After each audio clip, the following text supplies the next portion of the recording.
What's going on, guys? Welcome back to another video, and today we're in Bahrain for our Alpine career mode, and we're just gonna jump into it because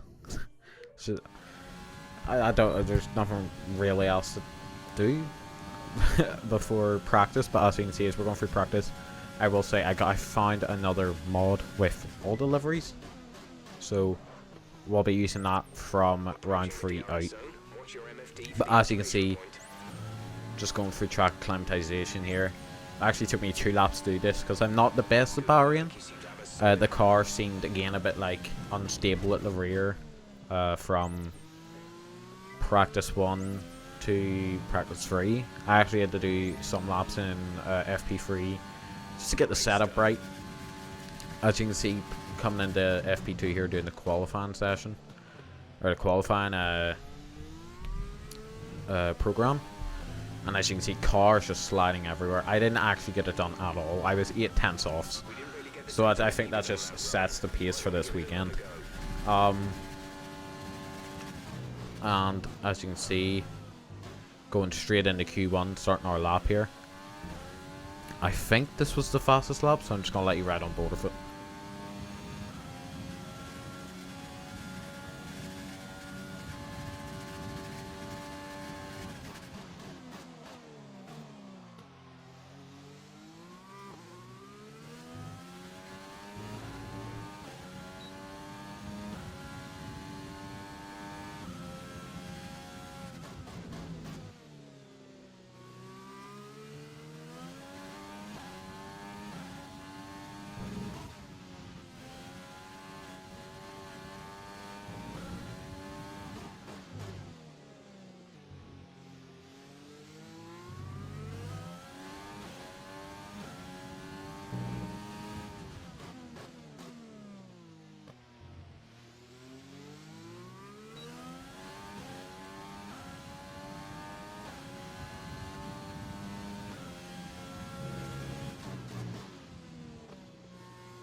So yeah, maybe it wasn't the fastest, but you could definitely see the unstableness I was talking about there. A 127.3, and coming into Q2, which I barely made it into, by the way. I just used one run here because I felt like I had the pace after changing the setup a bit. But yeah, coming down into turn 1 here, braking a bit later than usual and locking up, which isn't surprising. I was pushing the limit a bit. And then here at the end, you can see, are we actually going to make it through? Because I hadn't set a lap yet. P15, where are we going to go to? I think that was P4, which isn't too bad for us. Yeah, P4. So hopefully we can carry that into Q3 and starting our lap in Q3 here. This is actually with a scrub set of tires, so it's going to be a bit slower than we'd want.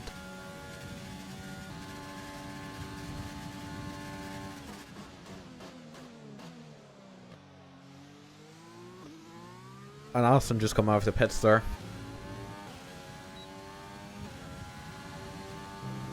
Coming into sector 3, as you can see, massive lock up into the into turn 13.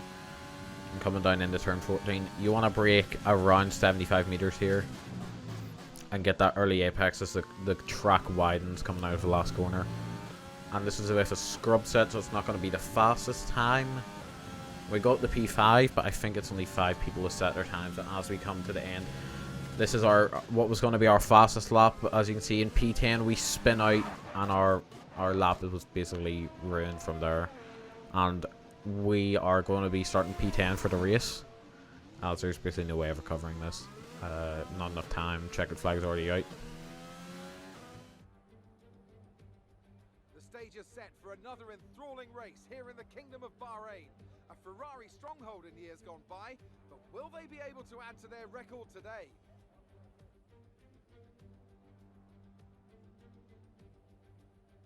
There's no shortage of passing opportunities around the 3.36 miles of the Bahrain International Circuit, with the best at turn 1 of course, and then another soon into turn 4. 15 corners here, 6 to the left and 9 to the right, and we could see 1 or 2 flat spots into the tight left-hander of turn 10.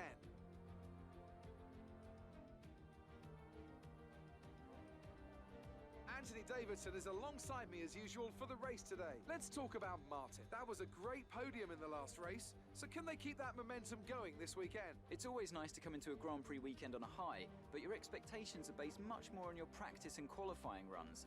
So it's the momentum from those sessions that they'll be hoping to carry into the race today. So here is the grid. Hamilton on pole again for the second race in a row, not too bad, and Verstappen on P2. And then we have Perez and Ricciardo in the second row with Sainz and Leclerc behind them. Then we have Stroll and Vettel in the Aston Martins, and then myself and Gasly in P9 and P10. Bottas with a penalty, my teammate Ocon, Norris, Schumacher, Tsunoda, Mazepin, Kimi Räikkönen, George Russell, Giovinazzi and Latifi coming 20th in his Williams again, I think for the second time.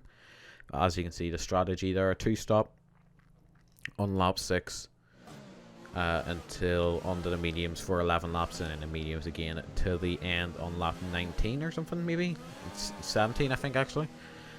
As you can see, coming to the grid now, our plan for here, get a good start, make up a lot of positions and just save our tires as much as we can. So let's see how it goes when the lights go up.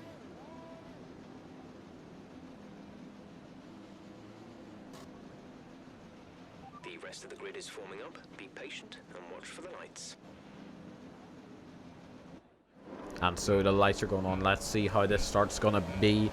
We have 5 lights, and it's lights out, and we get a horrible start. Not good reaction times at all. As Gasly comes straight piling past us.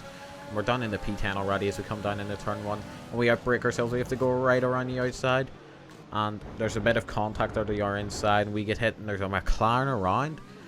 And some of those overtakes are definitely illegal. But we're up in the P4, and that's a VSC right out of turn 3. Right away in lap 1. And it's going to end quite soon. And we're going to go straight to lap 6. Because as you can see, there's absolutely no one behind us. And this is when we were supposed to pit. And I decided, since there's no one behind us, let's just stay out for another lap or two, keep these tires going, and just see how long we can take them before they start giving us warnings on the MFD. A Mercedes behind us is the McLaren pits of Ricciardo, I believe, and we have Verstappen, Hamilton ahead of us, and I think Perez. But as you can see on the mini-map there's actually our teammate Esteban Ocon going slowly, and I think with an engine blowout, and our tires are giving us warnings now. So let's come in the pits, assuming there's a safety car, and there is, luckily enough, but we sped in the pit lane, and that's giving us a penalty, which is we're going to have to take on our next pit stop. But we do come in on lap 8 under the safety car and put on the mediums, and as you can see, we get held up again. But 2 safety cars in 2 races.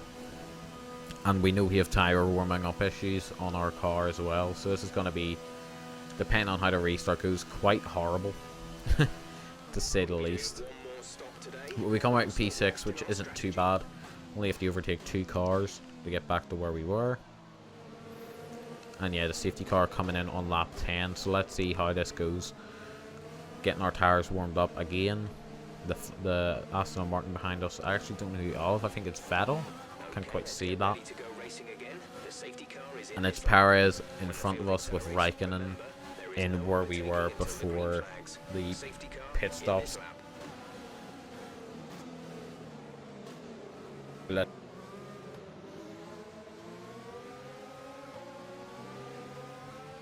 safety car's in, and now we're waiting for the acceleration. We get the acceleration done, but we can't overtake just yet. And now we can. We've turned on the overtake and the rich mix, and we're going to try and go down the inside of Perez here in the turn 1. We got a good restart, but we send it down the inside. We send it down the inside of Raikkonen as well, and we take the Alfa Romeo, nearly smashing into Verstappen there. But we do get away, and it seems like we're going to be a bit lonely for this race. given the Alpha behind us is quite slow. And going through turn 4, as you can see, we're already gaining a lot, or we're pulling away a lot from the Alpha behind us. And lap 11, it's looking good for us. We're looking for some nice points here. Our car feeling pretty balanced at the moment. And trying to conserve our tires just to the end here. We have the Red Bull and the Mercedes ahead fighting, so maybe we can pull up if they keep battling. But as you can see, coming to the end of lap 11, the Mercedes actually pulls into the pits, promoting us to P3 behind Perez. And as you can see, we're actually quite close to Perez, so maybe if we get, or not Perez, sorry, Verstappen. I did a crofty. But at the end of the next lap, or the start of the next lap, DRS has been enabled. We do get the DRS, but we get a horrible run out of turn 1 and 2. And as you can tell, throughout this this race, I really was lacking confidence into those corners, or out of those corners even. And it was really like taking a toll on us. We were losing a lot of time. And as you can see, Perez behind us. I don't think he's yet to pit since his first pit stop. But as you can see, we missed a gear on the straight, and that's really going to cost us. He's going to go down the inside here, but we try and hold it around the outside. Can we get it done? Not really. Sends it straight up the inside and forces us off.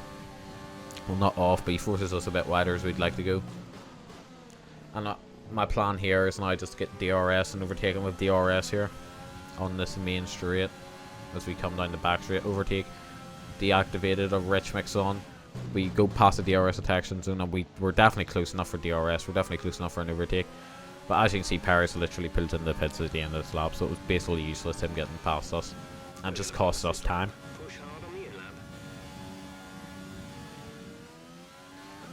But as you can see, we were supposed to pit on lap 17, and we extended to lap 21 to put on the softs. I used set of softs, but of course, because we have that 5-second penalty, we're going to need to use these softs as much as we can. As you can see, taking the 5-second penalty now. It's horrible to watch as we're going to fall down the order coming down of the pits here. And this is going to be horrible for us. Where we're going to come out, I have no idea. If we didn't have that penalty, we'd be coming out around now here and only being P7. But as we come out, we're in P9 behind of Matt and Aston Martin. But yeah, horrible for us. Coming into Sector 3 with the DRS with the Aston Martin, we send it down the inside. Maybe send it a bit too much. He does have front wing damage, so we're going to try and look for the inside here. And he's just whacked us off. And we go spinning and spinning and spinning. Well, not spinning and spinning, but we go all the way off track and just completely off the track because of him. And the Mercedes nearly hits us with the overspeed.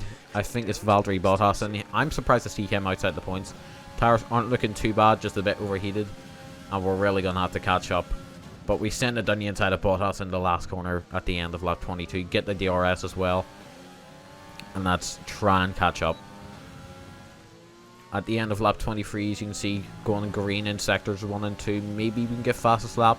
I was really pushing for it here, and yes, we can. There we go, 121 or 129.3, and it's 1.5 seconds in our best lap before that. But on lap 25, as you can see, we caught up to, I think it's Lando Norris and Sebastian Vettel. As you can see, Norris getting past the Aston Martin, breaking into turn 1. As you can see, we're gaining a lot, but we whack into the back of him. His rear left, and it's actually Lance Stroll we're fighting here. Get the DRS, but he also has the DRS, but we're going to look around the outside. We have the better tires. Are we going to get the move done? We brake a bit earlier than him, but he just messes up that corner completely, outbraking himself, and we get past, and now we're on the chase for Lando Norris, or one of the McLarens, whoever it is. And let's see how close we can get to him before the end of the race. As you can see on lap 28, at the start of it, we've got the DRS, we've got the overtake, we've got the rich mix. Are we going to look for a move down the outside? Of course we are. We're going to send it, and that's maybe a bit too much of a send. And we lock up our front right. We snatch front right brake, but we do save it, and then we spin and save it again. and Norris gets back past us, as we can confirm it is Norris as we saw his helmet. But I think that was maybe our last chance, and it was. As you can see, Lewis Hamilton winning the race. Bottas behind us, he's getting real close as our tyres hit the cliff. And I think we're going to have to defend in the last sector here. He's looking for a move down the outside into turn 13. We hold it though, and we're definitely going faster. Well, I say going faster, we're really slow on the throttle. We get a horrible run compared to Bottas, and so we decide, let's let off the gas, let him free, and then swoop around the outside again, push him to the apex and get the DRS at the same time. And we're going to carry it up the line for quite a lowly P10. Lot different to our last race. Alright, race over. Take care of the car on the way in. Tell me, Ant, how do you think they were able to deliver such an incredible result today? Well, the safety car completely changed the race, didn't it? It's hard to say exactly what would have happened without it, but there's no question that they came out of that situation in a good position. And I can see the drivers starting to approach the podium for the victory celebrations. A real team victory today. Everybody played their part. Congratulations then to Mercedes, your race winners today. So yeah, as you can see, the Mercedes winning a race with Verstappen and Perez on the podium beside him. Which, a good race for Perez. I actually don't know where he started from. Let's actually check. Oh well, he started from P3, so not... Oh well, it's to be expected, but as of course, we get the fastest lap. And of course, Hamilton getting further away. But we get the fastest lap. We get 2 points, the same as Norris, so not really losing much there. But we do end up dropping down to 4th behind. That would be Vettel. So yeah, we're in 4th. We're in 4th in the constructors as well, which isn't where we'd want to be. Ocon only getting 2 points in 2 races, which is a 1 point per race, but still not good enough, considering he retired due to reliability problems. And as you can see in the calendar, our season break is already happening, because it's just over a month and a week between the Bahrain Grand Prix and the Dutch Grand Prix, which will be next episode. So we're just going to skip forward, get our upgrades going. And as you can see, I see the weekly resources, and I clicked in my head, let's get that engine upgrade that we've wanted. And let's get it for this next Dutch Grand Prix. So there we go, applying it on the car. It's going to come in on the 27th of April, 3 days before the Grand Prix itself. And moving into the season break. Sooner or later, you'll probably be asked by the media who you consider to be your rival. Think carefully who you select, as while you will receive acclaim for beating them, you'll lose acclaim if you fail to do so. So yeah, Emma just telling us about rivalries there. Going past the weekly, the season break, sorry. Getting a personnel upgrade and some more weekly resources. We look for the personnel upgrade, but it's a fitness center one, so it only applies to our teammate. And as you can see, I've realized 3 days in, we're going to get a new upgrade. We're going to get a front downforce, which is going to come in after the Monaco Grand Prix, I think. Or before the Monaco Grand Prix, which isn't going to be too bad. But as you can see, our engine coming in, and that's going to be us for the Dutch Grand Prix. And I'll see you all in the next episode, guys. Peace out.